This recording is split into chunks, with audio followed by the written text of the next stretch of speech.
I'm never going to get used to that. Nope. Oh boy, man. As it were. Oh yeah, definitely. So I'm disappointed. There, Garrett. Don't you have some haughty America gear to wear yourself there? No. I mean, you do live in Nope. DC. Yeah, everything out here is my trash company is Patriot Trash, and it used to be American Trash. And then there's like everything is just like either Patriot, American, Constitution, like every Liberty company Trash out here is just like, do you want to be a heating company? You're American Patriot Heating Company, or amazing. Patriots American Heating Company. Like that's all the shit is out here. So like Eagle Roof and Flooring, like Exactly, American Eagle Roof and Flooring. American Eagle. Oh, my bad. Yeah. No, you're right. Because that could be any kind of eagle. Yeah. No, we don't want any fucking eagle, Canadian American. Eagle. Yeah. No, I guess that makes a lot of sense. That does suck. That really, really does suck. That's like how many things are listed as like what? Should have been just Turkey Trash Company. Just like the real American national bird. Just pointing it out. Well, I mean, there was also someone who wanted it to be the dove, but the turkey should have won out. Honestly, the turkey definitely should have won out. In multiple ways, both good and bad, the turkey should have won out. Dang. Well, I hope it's not too humid in your area. I will literally never forget 2019 Nova and how humid it was for me. It's I think it's up to 90% humidity now. That sucks. I was listening to like a science podcast that was talking about how to better estimate when you see the weather, how humid it's going to be by checking the dew point instead. And one of the people who runs the podcast is a DC correspondent for NPR, like in DC. And she shared the sentiment in the way that like, I feel it just resonated with me. It was like, oh, okay. So you're not from the East Coast and you absolutely hate the humidity that you have to deal with right now. Just like you can like hear it. You're like, oh, cool. I got it. I totally understand. Oh man. Anyways, hey everyone, this is In Your Phase. We have a busy week ahead of it for all of us. So this is going to be a quick episode we are putting out today for you. We're going to be talking a little bit about of course, our phases. We're also going to be talking about how things have been going. We're about a little bit over halfway done with the 2020-2021 season. So we're going to take a look and see, how things have been going for people overall. We'll probably be making a more detailed, more specific video with that later on. But right now, we're just kind of taking a look at it at a glance, and we're seeing where things are. Also from our observations and taking a look and seeing where, certain armies might be at, certain players, etc. But, of course, we also have some prep work for at least one of us for some very exciting times overseas. But for my phase to get started here today, there's really not much to talk about. I am just doing a lot of non-Warhammer, non-gaming, more big life stuff constantly right now. Eating, breathing, living, wedding stuff. Didn't really realize that was going to happen, but it is. And then I guess I built 10 skeletons or 20 skeletons to do a skeleton list that I'm finally being convinced by Jeremy, of course, to run. And so, and then I needed to repaint. I removed I had a scythe, I had a converted scythe from the Manicore Sorcerer Lord, and I removed it completely off my Vampire Lord. And I am in the midst of completely repainting a lance on him, because why would you not do a lance? So we're going to try the Vampire Lord on Zombie Dragon someday soon. But that's all that's in my phase. John, what about yours? Oh, man. I tell you what, not a lot and everything. What can I say? I too have been tremendously busy lately. A lot of work, a lot of personal life, a lot of stuff in between, as it were. So to get things started, of course, after my mega hobby dervish mode that led up to the Old Town Throwdown, I've been a little more hobby relaxed mode. But that said, my hobby juices are still going. So I've wanted to do something. So, of course, playing in the wonderful Pathfinder campaign that Garrett has been running, I created my character like to get inspiration using the software called Hero Forge, and decided to have my characters 3D printed and sent to me. And of course, my character being a Kitsune rogue has a two forms. He is a as you were a lycanthrope, I guess, kind of whatever. So, anyways, I also painted said figures. So here he is in his human form, and then the same character. Focus in there. You can do it. There we go. In his Kitsune fox form.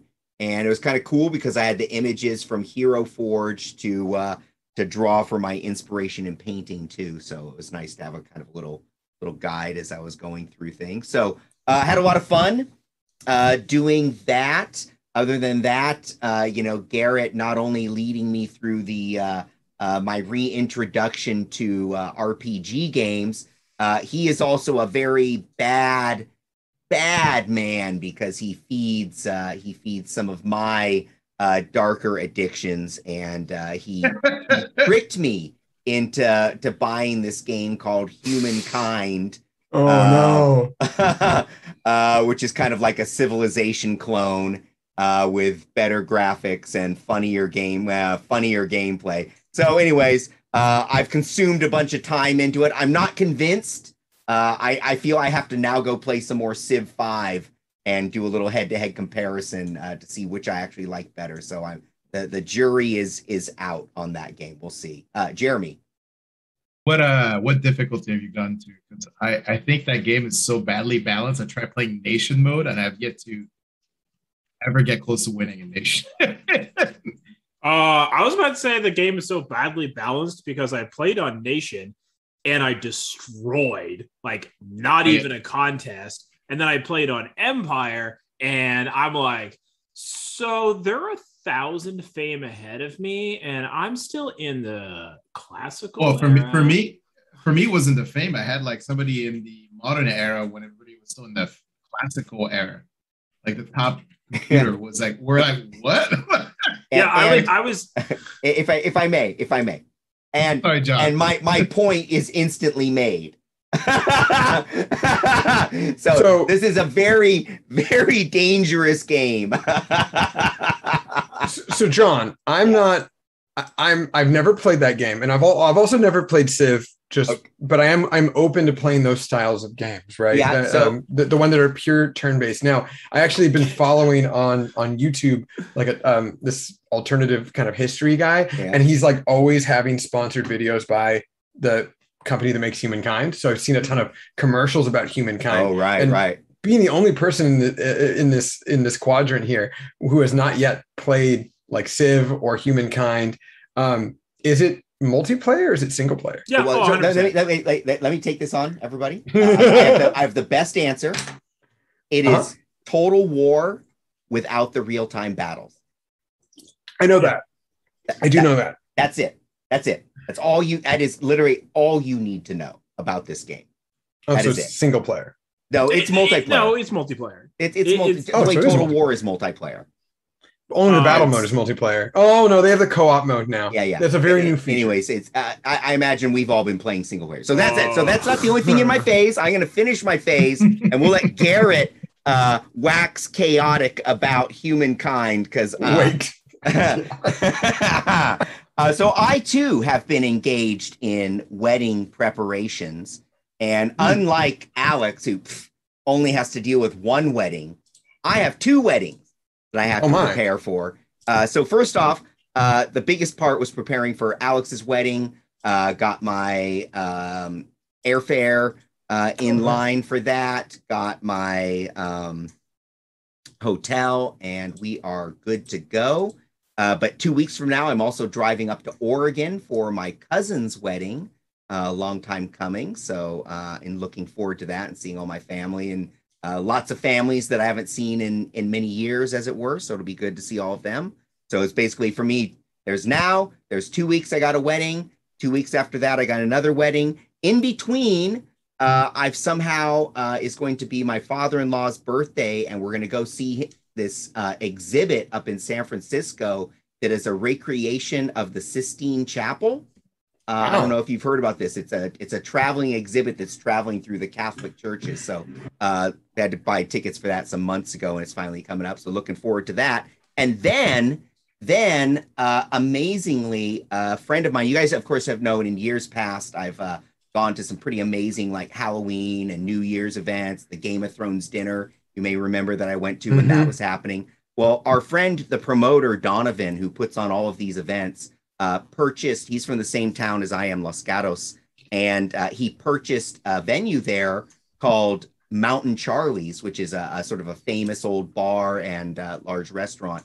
And he has it for his new Dream Theme Productions, which is basically going to be like dinner theater. So he's doing a kind of a soft premiere to a limited group, and I managed to get my wife and I in there. So the day before we go to Alex's wedding, we're actually going to go to this awesome themed Halloween dinner with like themed food that's like, done up spooky and stuff, and actors and performers and all that. Anyways, I look forward to telling you guys about that. So that's what's coming up for me. The biggest part of it, though, is much like Alex, I'm looking forward to the end of the month and the wonderful nuptials for Mr. Gonzalez and his fair bride. And with that, Mr. Mulroney, my human friend, what's been going on with you lately?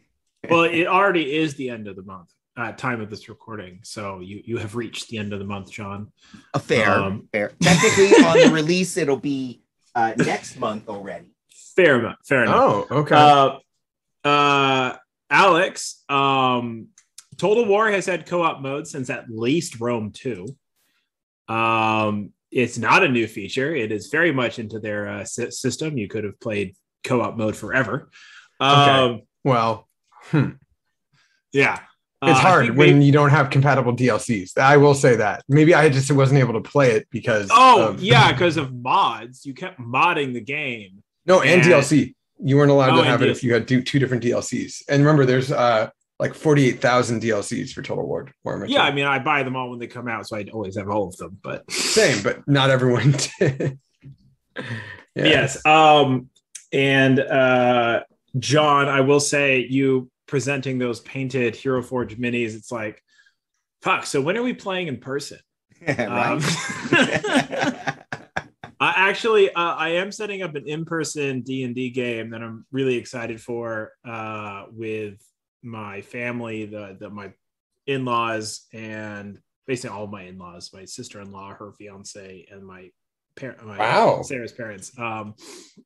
So I mean, I've played with my father-in-law a bunch, and my sister-in-law's fiance. I've already played with them, and so now we're roping in the women, and we're gonna do it all in person, and it'll be a lot of fun. And so I've tried. We've bought like little dice for everybody, and nice. Some these days on Etsy and stuff, you can get these cool journals that are like handcrafted journals that actually have the character sheets in the journal with like different sections for all the different parts of like campaign notes and everything. So we got people the journals instead of having to print out character sheets, and I get to like look at using hand props again. I don't know. Really, it's harkening back to like 5 years ago when I used to run in-person D&D games.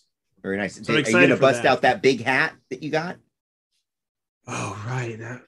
Wait, no, I did not get to keep that hat. That was just for photo opportunities. Oh, okay. Which was actually in New Orleans.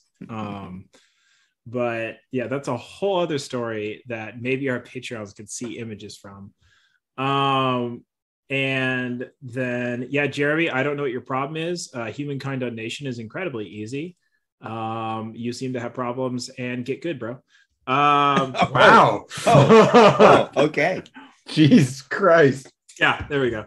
But yeah, as far as my phase, I have had a lot of non-hobby stuff related as well. I'm doing more work on my backyard. I know I've been talking about this for like 2 months, and it goes on forever, but I sent over some images to you guys in the show notes. So that's the last finished thing we did is we set up the second patio we're building for where we're going to store our trash cans by our front gate.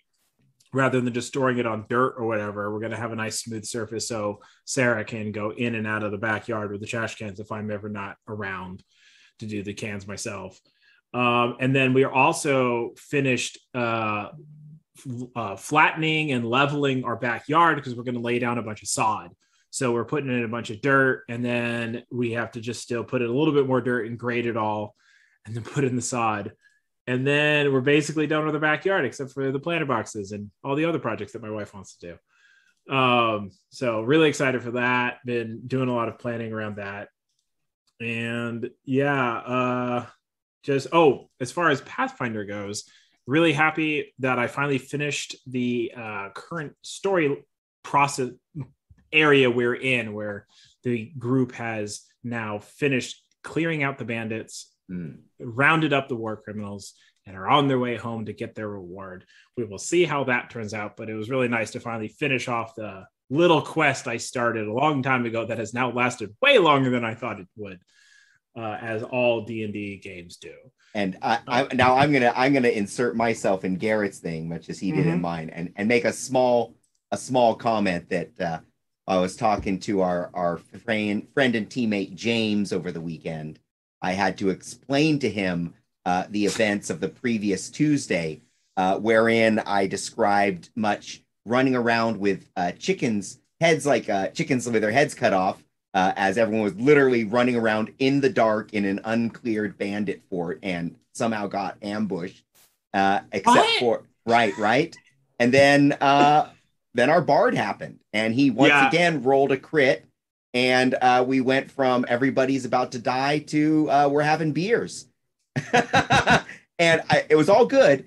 And then Garrett posted the meme in our Pathfinder Discord, which everyone can appreciate, that shows what the the players think's going to happen. And it shows these multiple branching paths. And it says what the GM really does. And it shows all the paths lead to one story. And I'm like, yeah, that's literally what happened. We fucked up the story so bad. We screwed up the adventure so bad that Garrett basically had to just hard right turn and like, okay, guys, here, we're just going to push you on to the next part of the story because apparently you suck at what you're doing. So with that, thank you, Garrett, for allowing that. I mean, like, everyone was worried about a TPK until Jake. I don't know if you guys would have TPK'd, but there was definitely some moments where one or two party members would have died. Which I have not killed a single party member in 9 years of DMing. I have yet to kill a single 9 years ago. I killed two party members. One guy cut his own head off, and one guy drowned because he couldn't roll above a 1 to swim. That's the only way I kill people is the players killed themselves. I have actually never killed a player. Yeah, you're like, hey man, I'm only the DM. They killed themselves. They did. Helped them achieve their goal. No, literally, it was I didn't even help them. Literally, the one player, he rolled a 1 to attack. We drew the fumble card, and it said crit against yourself, and it killed him. The crit did enough damage to kill himself, and I was like, "Oh, well, that happened." And then the other player, he jumped from boat to boat. We created the scenario in which the player could have achieved this goal. No, he did it himself. The whole party died. The whole party died. They opened the tomb, and there was a golem guarding it, and the golem was just such a higher level than them. But honestly, they shouldn't have opened the door. It wasn't even something like that. Literally, the player went out. He's like, I want to go tame a mega raptor. I'm like, all right, go find a mega raptor and go tame it. And he went to go subdue it and cut off his own head. And it was just like, well, you're dead. You're gonna have to add to the list of things Garrett gets emotional about. Apparently, one of them is not killing players, but really actually killing players. You could have told him maybe trying to subdue that raptor is a bad idea. If he didn't roll a 1, he would have been fine. Garrett is definitely not are you sure about that kind of GM. Okay. Definitely not an are you sure. It was like, okay, let's do this. And then he just completely flubbed it. It was just like, no, you fucked up. Oh, that was great plan, poor execution, horrible execution. Yeah, he could have at least took raptor treats with him, right? Yeah, something. Anyways, Jeremy, you have an interesting background. Do you have anything going on? I have no idea what you was. Oh yeah, I have. Actually, this is just what my house looks like at all times. Okay. Yeah, nice. No, I can vouch. House. It's obscenely patriotic at his house. Whoa! Do you think that's patriotic? Those are the French colors, right? Those are. And the Russians they're the freedom colors. That's what I understand. That's what.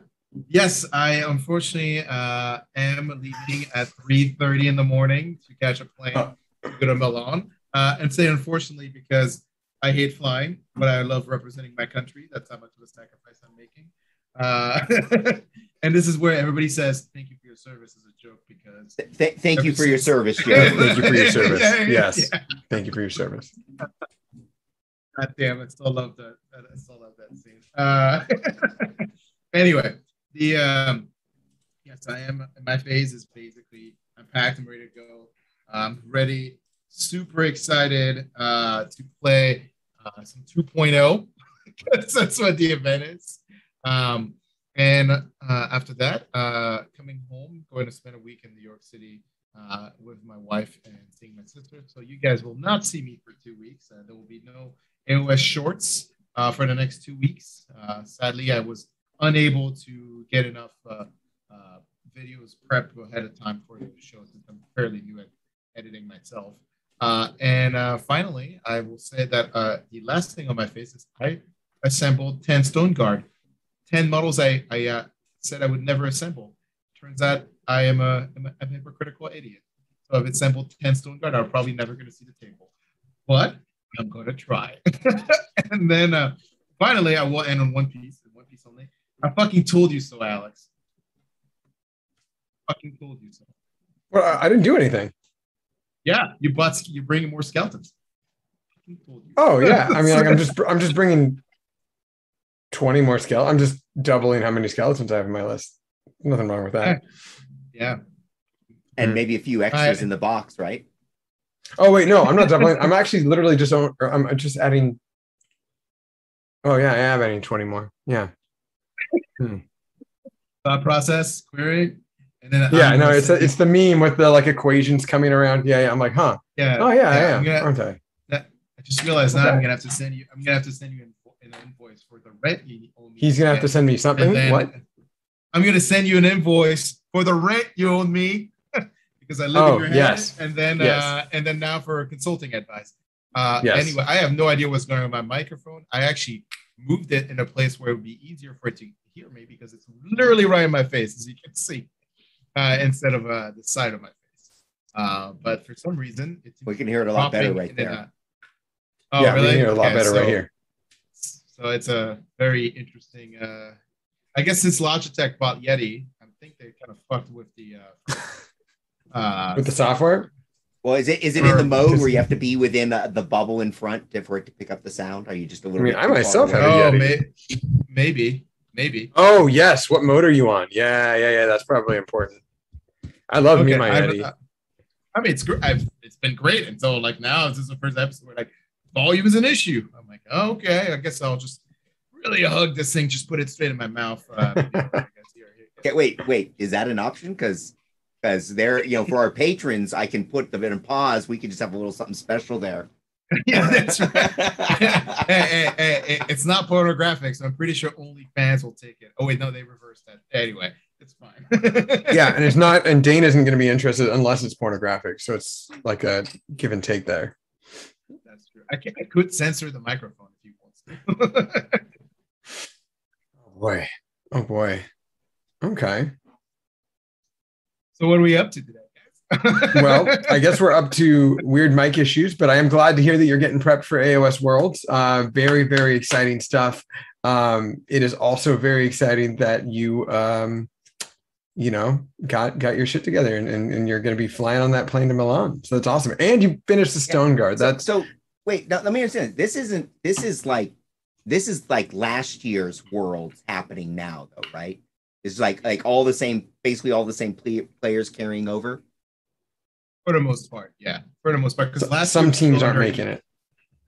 Well, last year it was ETC, and then this year they decided to make it Worlds. And so is this the first AoS Worlds then? It's a new thing? Yes. So ETC no longer, I think 40K already left ETC. Yes. Right?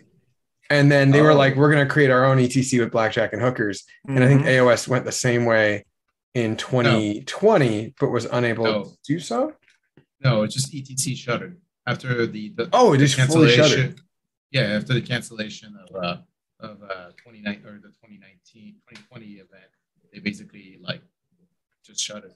So due to some people who wanted to keep this tradition going, basically stepped in and started their own new organization called AoS Worlds, and it's built for a lot of people who are from the ETC world, but it is a brand new organization and a brand new structure, and this is the first event, and it will be 2.0 because 3.0 was released this year, and most of the teams, their policy has been kind of, if they don't change the edition unless like the edition came the year before. That's why next year it's in May. Next year will be in May, so that way that's very soon. Games Workshop, yeah, and then that way Games Workshop always does edition changes in summer, so they never have to worry about that. And, unless the pandemic keeps growing everything logistically, and we'll get AoS 3.1 in November and Thanksgiving. But wait, if it's next May, will it still be 2.0? It'll be 3.0, John. It'll be 3.0.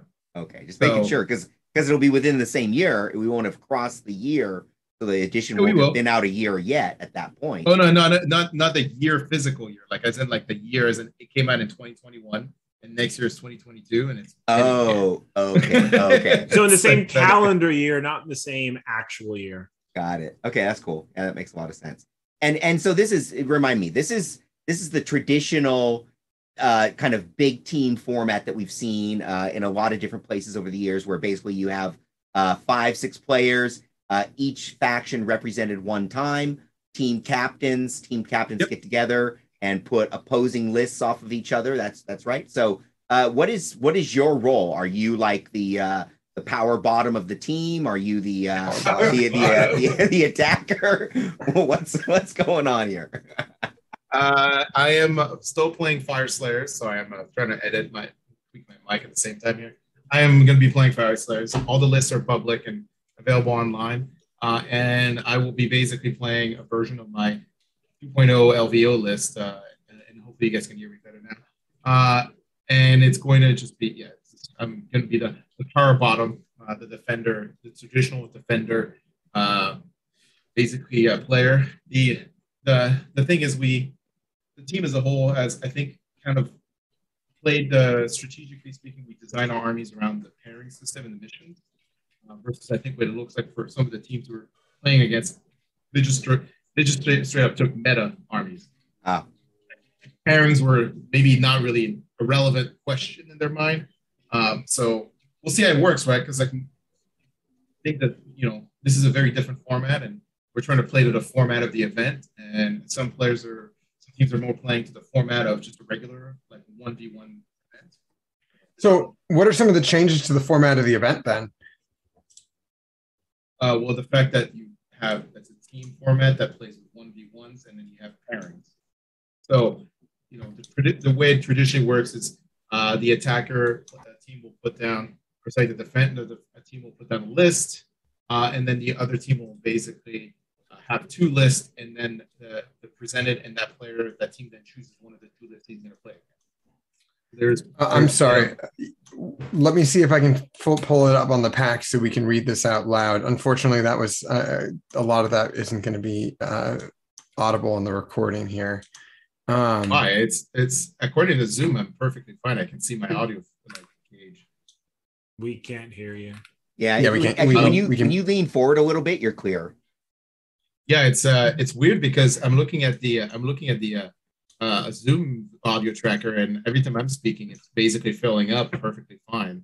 So I can't tell if it's Zoom basically having an issue on my client side and not communicating to the server or if it's actually my microphone having Gotcha. Let me see if I try to switch gain on the other side. So if you can, I have it up. I can also read off. Yeah, go for it, Alex, while he's playing with that. Yeah. So Hello? while Jeremy's messing with the mic here, the way what he was trying to say with the pairings, it seems really interesting here. Now, it is the similar type of initial format of the teams where you put the lists out one by one in that same type of original ETC style format. But it does say that 30 minutes at the start of each round is going to be dedicated and allocated to the pairing process specifically, and that teams are allowed to take up to 15 minutes to discuss pairing plans and a strategy between internally within the team. And the final 15 minutes of that 30 is going to be used by each team captain and their coaches in order to come together and make all the pairings and matchings happen. They mentioned that the distribution of auxiliary objectives among the team members themselves will also have to be completed within that 30-minute time span as well for those auxiliary objectives to be chosen. Because again, this is 2.0 we're talking about. They're not playing 3.0, just 2.0. And the pairing process if the pairing process isn't completed within 30 minutes, then it should be immediately brought to the attention of the judges. So y'all are going to get in trouble. But for step one, they're determining the order, and team captains would roll off to see who is team A and team B. They'll also have to see, this is also going to be important for the determining the realm and the terrain maps. And then step two is going to be pairing, and that's going to be for matches 1 and 2. So for the first mission, both teams select one army and place it face down. Then both teams have selected their armies. Then they're revealed simultaneously. So they flip them up at the same time. And these are going to be considered the defenders for the terrain or realm for selection purposes. Then each team then selects its 2 other armies for prospective opponents for the initial army revealed as the opponent and the opposing team, or the attacker essentially, and then places them face down. Again, the reveal happens as well.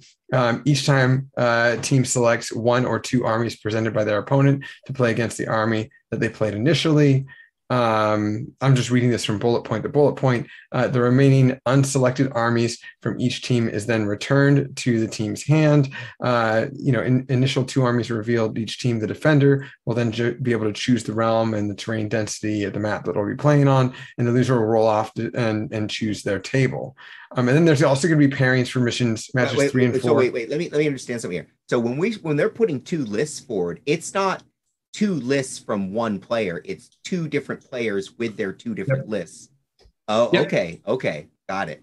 So it's a little different than the standard. Yeah.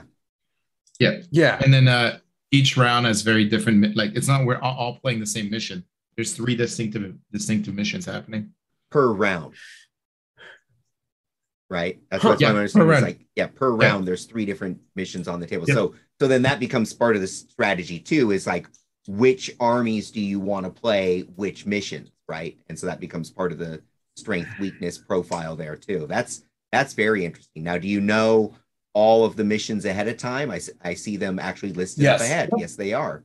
Interesting. Not revealing, like I don't know if I can reveal too much of like our like process of how we did everything, but effectively at the bottom line is, yes, you're aware of all the missions. And you know what you're going to be, your team is basically playing. So you're strategizing for every kind of possible matchup at each situation. And then you take into context the pairing strategy, right? So as Alex said, it's you get to choose one of the 2 players you're going to play. But, the place here is, there's a bit of a gimmick to try to trap certain armies into certain situations, because as the pairings get done, right? Kind of the T-Sport version of band phases, like, the first pairing is XYZ, right? So he obviously did not pick one of the 2 armies that were listed. And then eventually that army is going to come back again into the cycle pool of choosing. So in some cases, you're trying to force certain pairings or trapping certain pairings, because you can kind of gauge, like, when another team has, based on all their lists, like which armies are going to be defenders and which armies are going to be attackers.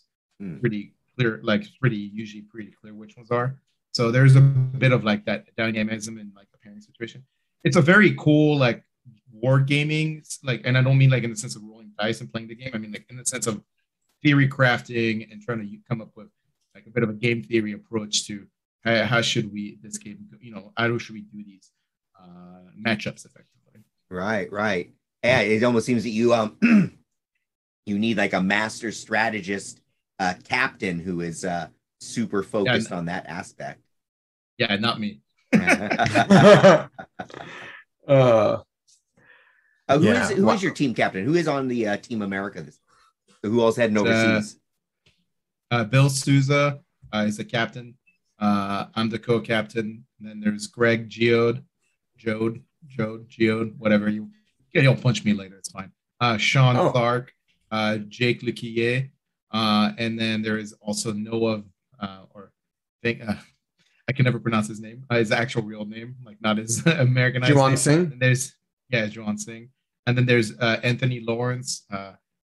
Actually, Noah's the coach. He's not actually playing. And then we have Mike Vaganos, who's I don't know, describe his position as the more of like the water boy, I guess is in the way. Mascot. Yeah, I mean it's just because like you're limited to a certain amount of people who can interact with the players at the table. In fact, like almost no interaction happens at the table with certain players. So like one of the things like Mike is basically helping us is like making sure we stay in time by grabbing us something to drink, or if we need something like there's a very few people that can interact with players at the table, basically. Yeah, it's actually right here in the packet. It talks about coaches. So it says a coach is permitted to be a captain, to assist with pairings, organize team results, ask questions, tell players how the team is doing, manage rules issues by calling for referees, and engage in discussions with their players during a timeout. And then as a coach is not permitted, give tactical advice, speak to their team player in a language other than English, and call timeouts themselves. And then they have what they call assistants, and then they have what they call guests. And it looks like there is a maximum of 8 people per team that are basically allowed in the venue. Yep. Yeah. So, I'm trying to think. I don't think I forgot anybody. I hope not. Yeah, I hope you didn't. That would be. I mean, if they fell below the level of the part-time water boy, then they couldn't be really contributing to the team, right? Rough. But yeah, I mean, I was like, for example, I was on the Ethercast podcast Saturday talking about Pull Down, Throw Down, and one of the members there is also one of the teams, so I'll be seeing him in person in Milan. So I'm looking forward to, getting to know some of the more competitive players across the globe that I don't get to see in the United States very, very often, or if not at all. So, yeah. Nice, dude. Good. Well, we're going to be very excited for you and seeing all the success. When does it start? How many days is it? 3 days, 2 rounds per day. So it's pretty chill. Like, it's not like a jam-packed Ironman event. I think it's Friday, Saturday, Sunday, 2 rounds per day. Okay. Oh, wow. And how far away is Milan from where from where your brother is nowadays? Logan is in Milan. Oh, he actually is in Milan. Yeah, he's in Milan. Oh, so he's got no reason not to hang. Yeah. Other than, awesome. Lockdowns and that thing. That whole thing. The whole global pandemic that is destroying our country. Well, I mean, Logan, to be fair, Logan is kind of, doing a whole, working thing. I was going to use the word slavery because it's still, but he does get paid in theory. Sure. I mean, I would hate to calculate the hourly rate for what he's getting paid, but how can you really put a dollar amount on experience? Well, you always got to think about you always got to think about the Simpsons clip with Bart when he's at the barber and he grabs a lock of hair and he puts it behind him like a ponytail. And he's like, "Look at me, I'm a grad student. I made $6 last year." And then like Marge slaps him and goes like, "Bart, don't make fun of people because of their life choices." Like, that's basically grad school for you. Yeah. I mean, I figured he was getting to know. I mean, I understand there's of course safety and Nurgle's rot and all that stuff. We do have to be safe with. I honestly just thought that he was getting to know the populace Well, he just got his actual apartment. He's no longer in an Airbnb, so he's at the precipice of getting out there and starting to meet people. Gonna come back a changed man, I'm sure. Yeah, the one thing he was telling me about was how extreme the locks are on like everything. Like 3, 4 deadbolts, one at the top, one at the bottom, 2 in the middle, plus a sliding like latch bolt thing. And the whole door is like way more reinforced, and like all the doors are like that. Is that due to like age? Like there's just been so many people who have lived in these houses, or is it due to like, yeah, people are definitely going to try to get it? Yeah, from his description, it sounds like, you know, there was a like it's mandated by law or something like that, you know, from the 70s or something. I don't know. So it was he was describing like it's everywhere he goes, it's all like that, but at the same time, it's not like it was done in the last year or two. It was done like, you know, decades ago. Like it's always been that. Yeah, I mean, insurance laws are very different, like for 40 years. Yeah, in Europe, so it would be surprising. I remember like growing up in France too, like a lot of houses had like multiple deadbolts.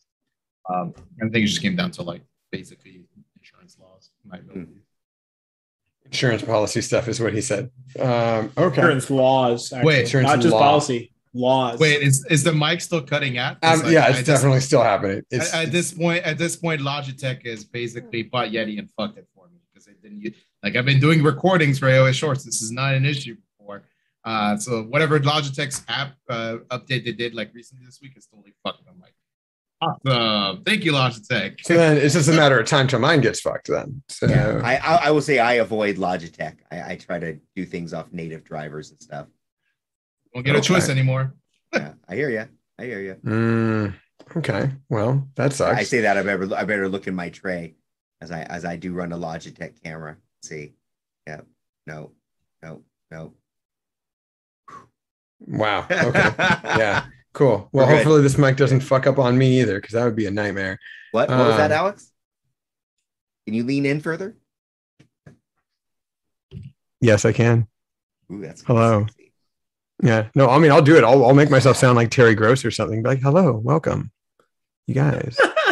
This is NPR. Yeah. Oh, is that today how we should all do it? With us, we had Jeremy Vessier, and he here today. He is going to go to an event. He's going to go to Milan. Did you know about that, Garrett? I did. It was like too much noise and too close. The mic's like, nope, we're just not going. It's actually burnt out now. Garrett has no more microphone. He's like, oh man, okay. Now Garrett needs a new mic. That's awesome. Oh my god. Good time to mention our Patreon. Yeah, good time. Looks like we need some new equipment, you guys.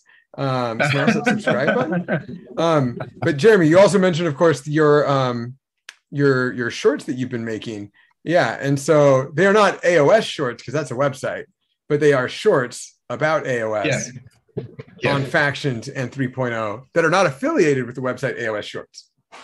Yeah, they're in your phase AoS Shorts, and I call them shorts because they're only 20 minutes long. And season 1 is just covering basically 2.0 to 3.0 changes. Will be about 16 episodes, one for each faction, effectively, in a sense. Maybe 1 or 2 bonus because I talked about Archeon, so that feels like he's a faction at the point.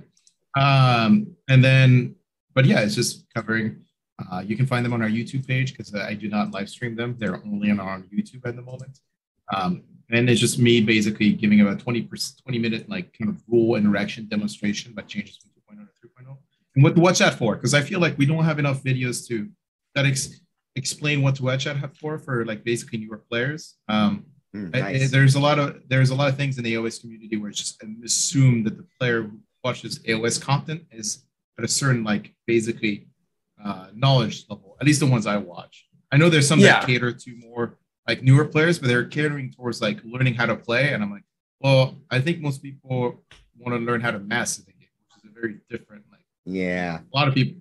No, it's a different approach to it. No, that's well said. You know, I've been watching the new Warhammer TV. By the way, those shorts are pretty good. But on there they also have tutorials, including how to play Age of Sigmar, broken down into little 3 to 5 minute videos and stuff. And I've been trying. I started working my way through them, and I was like, they're a little too basic. I need like they're also dangerous. One step up from that. And yeah, they didn't seem entirely correct, but I felt I needed like one step up from that. So yeah. there was one that they had, and they were teaching you how to play the game. Garrett already knows what's happening. And they would be like, this is how you move a model. You take your measuring stick and you place it right here. And so tell me where I'm doing it wrong, right? You go right here, and then this is the ray is what's going to be where we're going to move it. You start from right here, and you go right here. Ah, like they literally do a visual where you see a mini go up, and you measure from the front to the back, and you're like, wait. And it was like a 60 mil model. I think they used like a Stormcast one. You're like, wait, did that model just get like an extra 2.5 inches? No, obviously the rules displayed. Obviously, they're the rules team, right? I guess they designed the rules. They know what they're talking about. Oh yeah. Can you actually do that at a tournament? Like bring out that video and say, well, here it's right here in the how to play AoS. I mean, obviously I'm doing it right. Everybody else ever has it wrong except me in this one video. Yeah. No, I would just stare at him, just like fucking God. Okay. Sure, dude. If you're really trying to argue this, great. Might even let him have it. Be like, yeah, go for it. Yeah, that sounds awful. It absolutely sounds like the worst. I really like that. I really like the show. I really like what they can do with Warhammer TV. It just needs to be a dedicated app, like a mobile app, and then on top of that, like they clearly should have had like a lot more content before they dumped it out. Like they should have had full seasons available. Yeah, I would go with the full seasons concept since a lot of stuff drops that way. I will admit that I watched most of the content over 2 days, and now this entire product is half baked. Like it's very half baked. This is like basically me buying a pre-alpha phase game on Steam and being like, cool. I'm really looking forward to when this game is over. But right now, this is definitely half baked. Like. That's literally what it is. Like it's like buying the new Baldur's Gate game when it first came out. It was just like, this is a shit show. Yep. It's not finished, and it's an alpha stage, and I get it. They should have said that's what it is, because it is definitely needing content. Also, they didn't advertise that you get the free mini after 12 full months of subscription. Yes, they did. Well, did they? Did yeah. Oh, but you buy a year subscription to get it. Yeah, you buy a year subscription because it's cheaper anyways. Yeah. Well. Yeah. I mean, I just figured I was going to get my mini sooner than a year from now. So you got it in 9 months if you upgraded from the Warhammer 40K subscription to Warhammer Plus. And I got a refund on my amortized amount from my previous month's subscription to the Warhammer app to now buying my year subscription. Guys, you're missing the most important part of this story that Alex is pretending to say. Talk about. What? Which one of those minis did you get? Oh, I got the War Boss. Okay. Yeah, I got the War Boss. He looks like old Grimgor Ironhide. Just for funsies. Well, just for funsies, I'll probably paint it up and give it to Nick. Yeah. There it is. Okay, I was gonna say, please tell me you didn't fucking get the Vindicare. God, no, there's no reason for me to get the Vindicare. I got the Vindicare. I got that Vindicare. You play other things other than Necrons, John. Yeah. I might have all the other assassins that they've ever made. It might be a thing I collect. In which case, I'm really looking forward to it. That makes sense. Yeah, I mean, like it's a cool app. I really wish that they have a mobile app to it sometime soon. Content is a little light. I tried my best to go through the Warhammer Vault. I honestly don't have the patience for it because I realized that it's like an old PDF document from something a long time ago. Yeah. Is that an Inquisitor Retinue Death Cult assassin? Yes, with what? It's not zooming in. It's not zooming in. The bare ass? Assless chaps. Ass chaps. Okay. Yeah, it is not zooming on you today. I know, it's the worst. Oh, there we go. Oh, there you go. It took a minute. Oh, wow. Okay, well, that's exposure right there. Damn. Okay. That's not safe for work. Well, I guess we gotta censor this episode. That is high art. Oh yeah, totally. Yeah. Wow. Okay. Well, high art is one thing. High ranking sometimes can be another.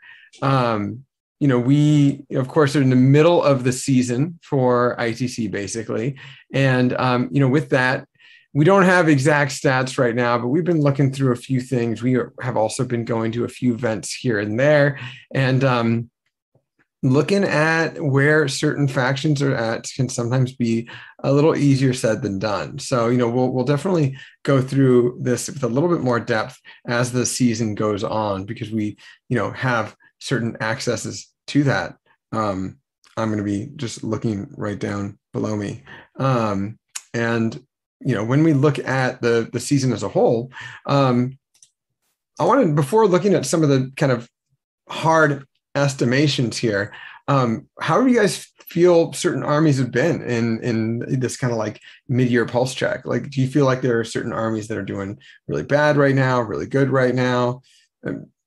Garrett, what are your thoughts? Well, I think it's rough because 3.0 just started. So like it's a weird year because we had 2.0.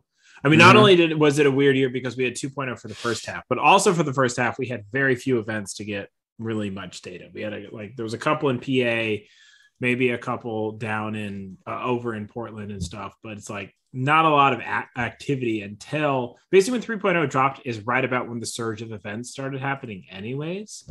Yeah. So it was a weird year, but I'm seeing it seems to be very similar to the end of 2.0, kind of, where it's like shooting is king still. I mean, Unleash Hell just kind of made things even worse in a way.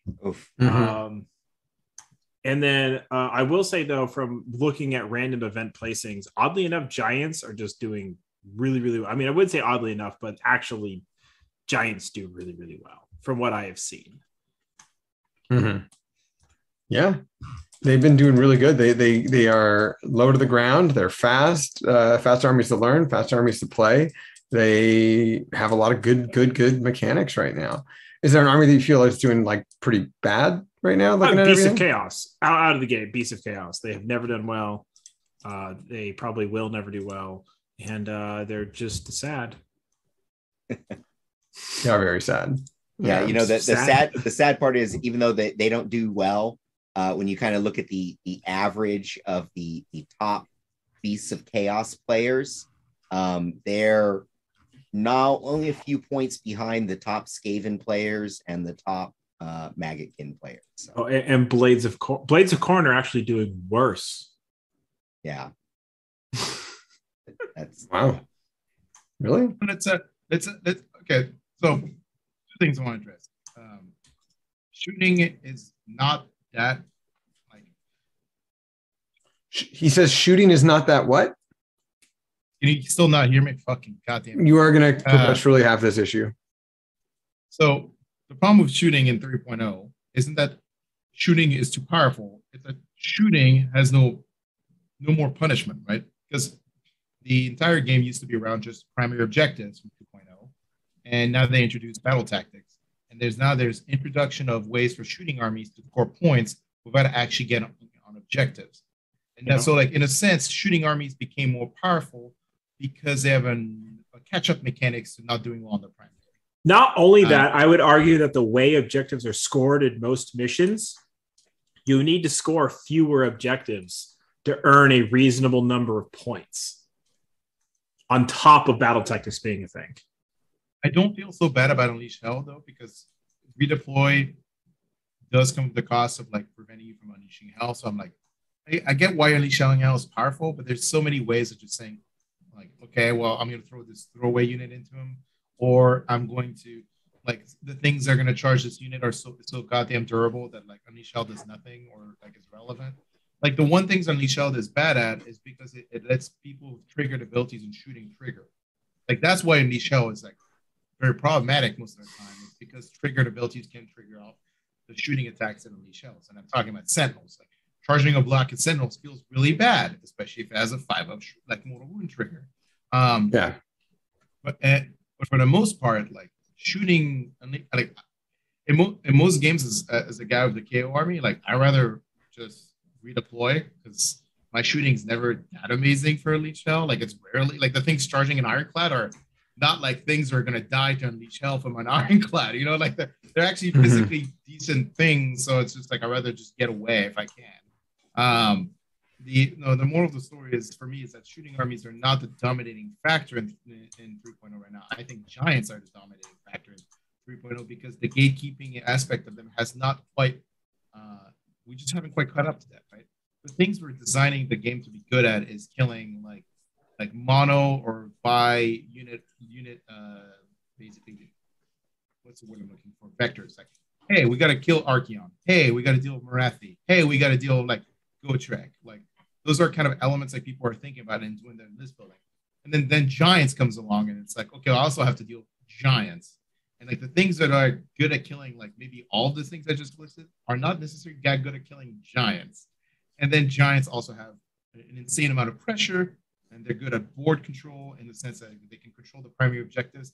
And it's very easy for them to score secondary points without actually really doing much in terms of like participating against their opponent.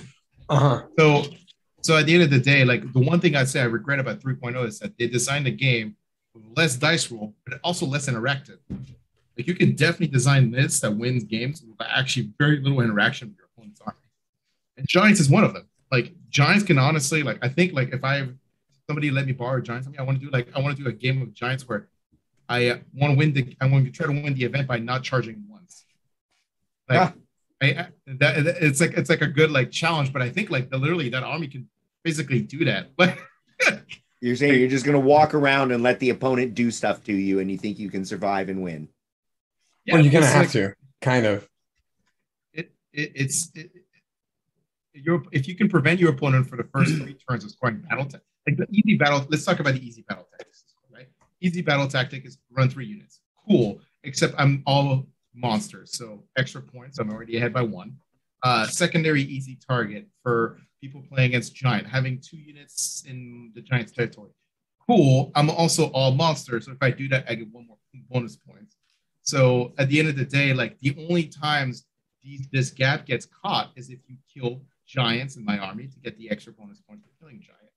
So in a sense, like I was watching the top table play at the Bremerton event, Blue Skies, and I was watching this Giants player play against the Sylvaneth player, and I was thinking like, he just didn't charge the entire game and basically give his opponent like extra damage, like opportunities on his Giants. He could have just won the game.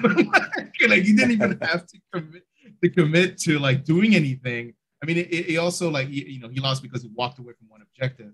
But that's literally like Giants. I feel like it's one of those armies that like I joked around for 2.0 for Fire Slayers for so long that it's like I could just literally never engage my opponent and still win the game because like I just sit on objectives and the entire game is objective based. So I think Jeremy, you have a really good point. The fact that Sons of Behemoth, like they can not interact with their opponents, they can not, like you said, you want to play a game where you don't even charge them at all, being able to, or charge your opponent at all, being able to just be a model, 4 model army or more that exists on the table that your opponent has to move or has to deal with can be really intimidating for some armies. And like you mentioned just a moment ago, some armies are designed to kill giants, but they might not be able to be designed to kill, other things, other matchups. And right now there's a lot of these differentials that you have to be prepared for at events. And that kind of dives into where some armies have been and where, what armies have been doing well and what armies have been doing, well, not so well.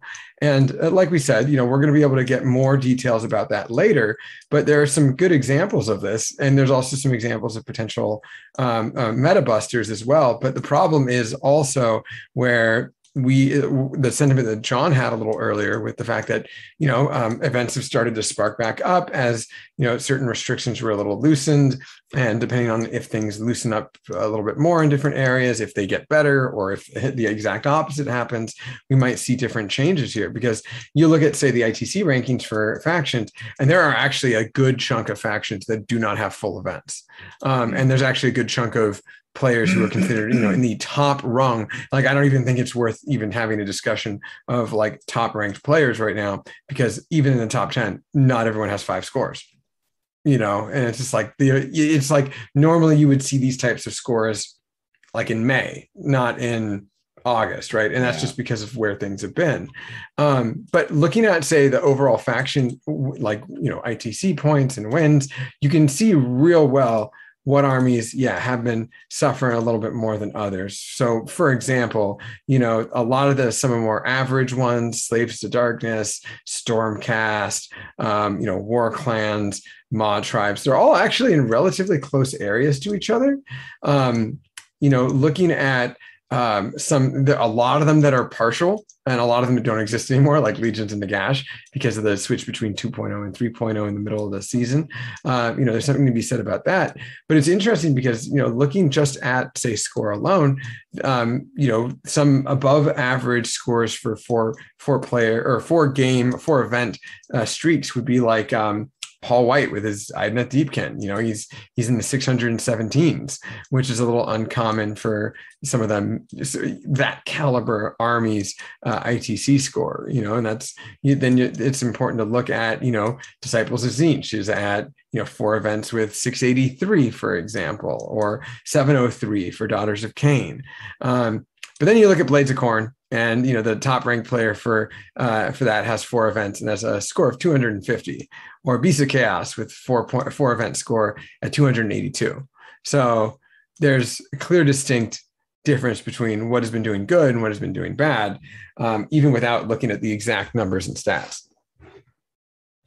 One thing that caught my eye was I was actually looking at just the Grand Alliances, and Grand Alliance order in general.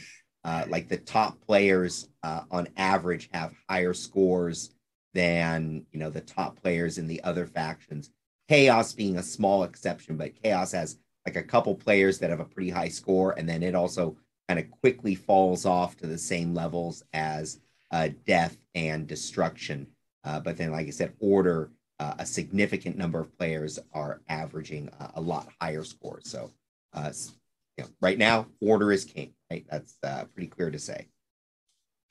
Yeah, I would have to say so as well. And we will definitely have to take a look at that a little bit later on, especially as the months go on here. But looking at everything else, is there anything that you guys are explicitly excited about when it comes to where things might be? Do you guys think that War Clans, the new War Clan book and the new Stormcast book, are going to cause us a bit of a stir? Or how much of a stir do you think they're going to cause? No idea.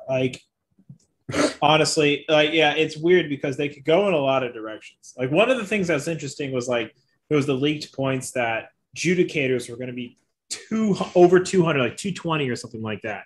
Judicators who were previously 160 and overpriced at 160 or 140 and just not great, now are 220. So they obviously are getting a War Scroll overhaul to make them better, or just GW again, or just not doing anything.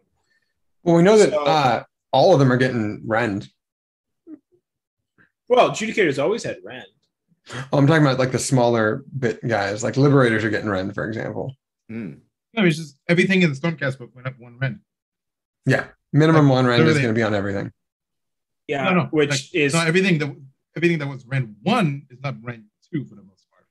And everything. You're literally just saying add 1 to rend to everything Stormcast. Yeah, that's what all the Drakov card basically got, right? It was like all of their weapons went up 1 rend.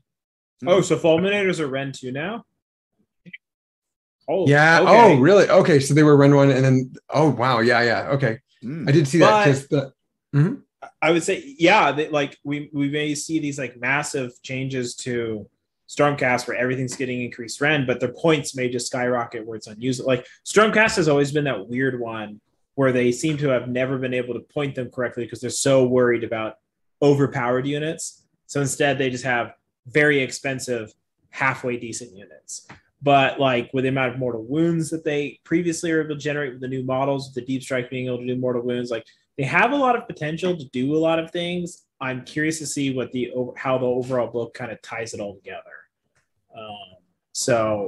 And then War Clans, who the old rules were, the allegiance abilities were cool, but the units that had those allegiance abilities were very it was a very bare bones. All the cool boy stuff was super bare bones. Stormcast got probably one of the biggest, like, and this is not a leak. This is literally in the Warhammer community. You got one of the biggest whats? Well, the thing that like makes Giants so good was Mightier is Rightier, Mm. and Stormcast got their version of it, which is like that's a huge change. And so not only did everything in Stormcast for the most part went up one rend, but most things also went up one save. So like things which are like traditionally been 4-up saves are going to be 3-up saves. Things which have been traditionally 3-up saves are going to be 2-up saves. Like there's just a lot of things in that book now where I'm like, the Stormkeep rule is like, honestly, like I think this is like the time, like the first time I see Giants kind of like, well, shit, now you guys do the things we do, but like slightly better. And not saying that you're more durable necessarily than Giants. Your durability comes in other ways, but it is kind of like that is a big counter to Giants in a sense, without actually investing too much. And then there's the Cruel Boys, as Garrett was mentioning earlier, which now just basically said, "Hey, you brought a monster? That's adorable." literally, Cruel Boys are just effectively designed to say, don't bring big nasty monsters because we'll just fucking remove them off the table. Yeah, wouldn't we say like 3 skewers would kill a Mega Gargant? Like on average, will kill a Mega Gargant. I think just one skewer and just 6 bolt boys of a shaman like gets him pretty close to like dead. So for our viewers, for our listeners who don't have audio, he said 1 bolt skewer, 6 crossbow boys, and a shaman buffing them.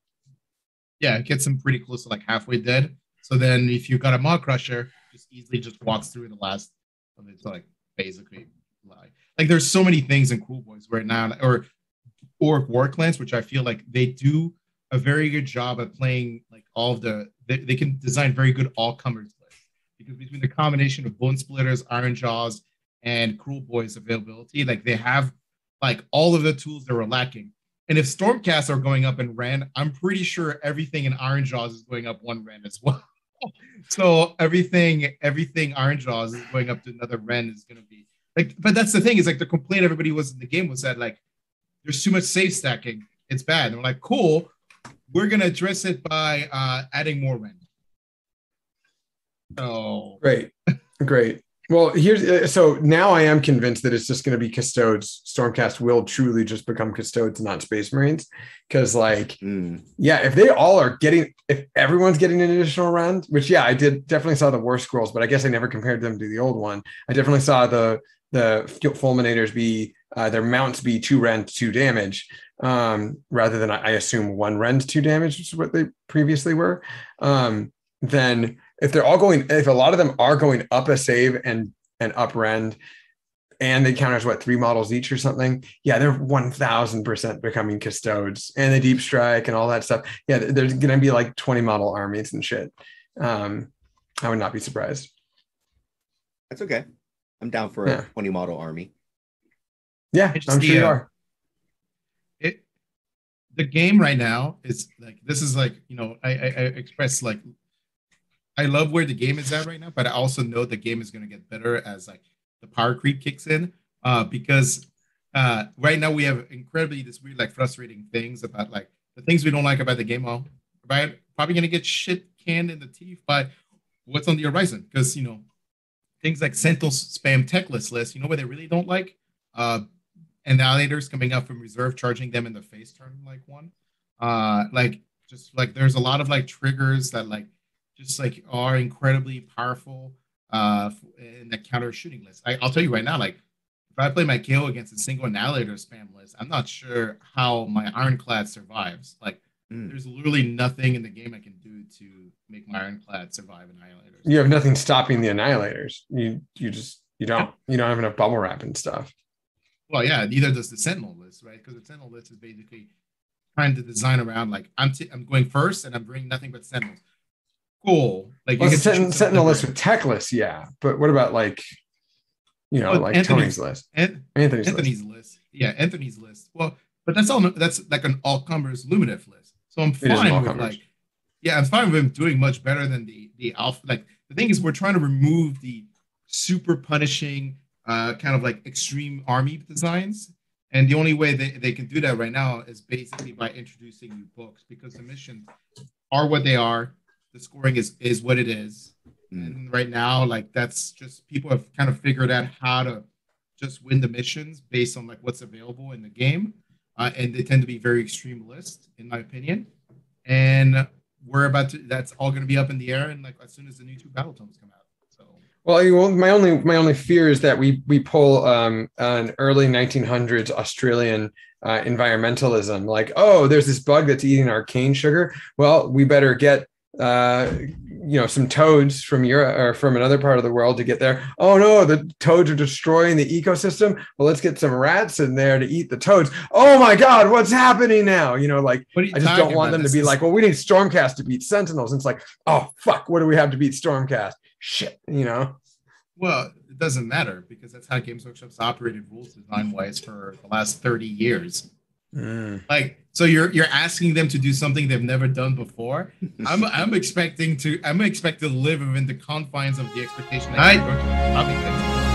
their business model at this point. Bar is in the ground. Yeah. Absolutely. It was like that nursery rhyme, right? It wasn't a lady who swallowed a fly. If the playing field is always unfair and ever changing, then you can complain all you want, but it's never the same. The things you're complaining about are expensive to create. Yeah, they are. It's all in a vacuum. Timepiece for them, time capsule. Guess we're gonna have to find out what happens. But I think that this is a pretty good discussion. I think that there's, I guess we'll have to wait and see. We'll find out where more things happen, and we will be able to try to probably pull more stats maybe after the third quarter of the year. After we start to wrap up here in this third quarter of the year. But Jeremy, good luck and good travels when you go to Milan, starting in just a few hours. Literally in hours away. Hours. 7 hours from now. 7 hours from now. So I'm sure you got to get at least some kind of shut eye there. I salute you, Jeremy Vessier. I noticed the shirt change and I was like, wait, he's wearing a different color shirt. No, it's the same one. Just has have you been wearing the same shirt? Yeah, he's been wearing the same shirt the entire time. Yeah. Hey, let's not look at this. Okay. Oh yeah, baby.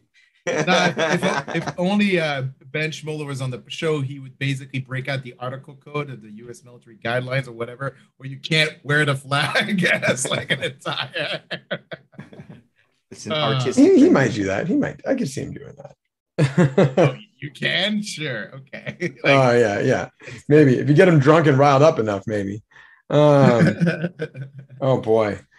Well, hey, if you guys like this episode and like looking at the codes for the flag and what to wear and what not to wear, then do like and subscribe. We are going to be, on Podbean, Spotify, or wherever you get your podcasts. So this is going to be Alex, Garrett, John, and Jeremy signing off for the evening. Night, folks. Night. Yeah, I don't know what's going on with my microphone. Yeah.